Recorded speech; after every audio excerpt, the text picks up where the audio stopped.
Matrix Room, welcome. Hey, How we doing? good. So this announcement by Canonical for extending Ubuntu LTS, it's interesting because they essentially revived an LTS version that they'd actually previously mothballed. So Ubuntu 14.04 got revived for extended security maintenance with the ESM program.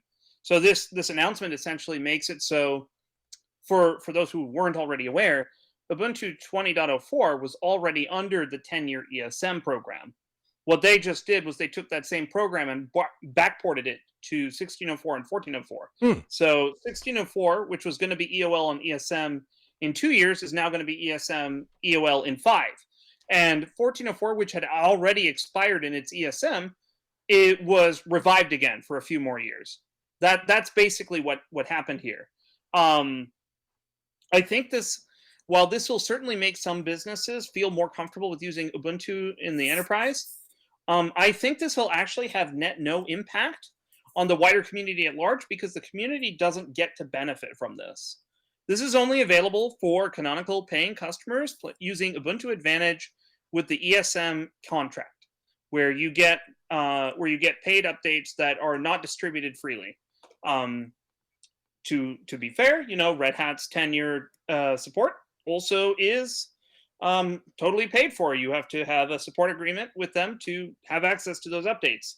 The difference between the Red Hat and the Ubuntu ecosystems at this point is there are RHEL rebuilds where you can get access to the binaries rebuilt that are available for you at with the same effect, basically, where you get security maintenance for 10 years with something like Alma Linux, for example. So that's, I think, where the differences are. From a press and marketing perspective, this is good on them for doing it. They're obviously seeing an opportunity. I agree with Steve that this is going to hurt the desktop part of Ubuntu quite a bit more. Then I think actually the damage will be worse than we might imagine, but we'll see. From a server perspective, if you're a business that's using community projects and community supported content on top of Ubuntu, this doesn't help you at all. This probably will make your life worse because you will have to deal with the disparity between community support and paid support for the same platform.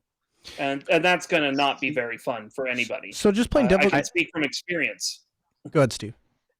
I was just going to say, I think that it's going to depend, right? That it gives people kind of a parachute that they didn't have before. And there are absolutely companies that I'm aware of running Ubuntu that would take that, as opposed to, because even if they don't go the full 10 years, to know that they've got an extra 2 years that they can kick this down the can.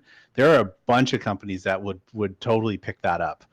Oh yeah, for sure. I did have a general question though. So Red Hat, for example, the reason why rebuilds can happen is because when we do updates and patches, even for the extended maintenance and stuff like that, the source is released in the source RPMs and stuff like that. Does Canonical do a similar thing? I actually don't know. No, they do not. They do not. So I have used their ESM stuff before, and I've poked at their service because community folks using Ubuntu LTS can get access to ESM for free for 3 machines for personal use only, for non-commercial purposes. And I've poked at it, and no, you don't. You're not eligible for that kind of stuff. The sources are not publicly released. They're gated behind a contract, and you're not allowed to redistribute those sources. So I would say that is a good. I would say that would be a good differentiator between Red Hat and Canonical in this instance. You were saying like that, they seem to be kind of equivalent from that perspective. I think this was a good way of. Red Hat really works hard to make sure the stuff that we do is open source, and even though there's some aspects of the community that think that we just kind of toss things over the wall. I see it. I've been at Red Hat almost 6 years now, and I see how much effort goes into trying to make things open source, from the things that we acquire to the projects that we undertake internally, and how the people who are doing it really want to push this stuff to Git, and they want to they want to open source it. And that's not to say that people at Canonical don't. I just mean it's in the DNA. So even like that's just something that I think Red Hat doesn't do a good job of expressing. Yeah, they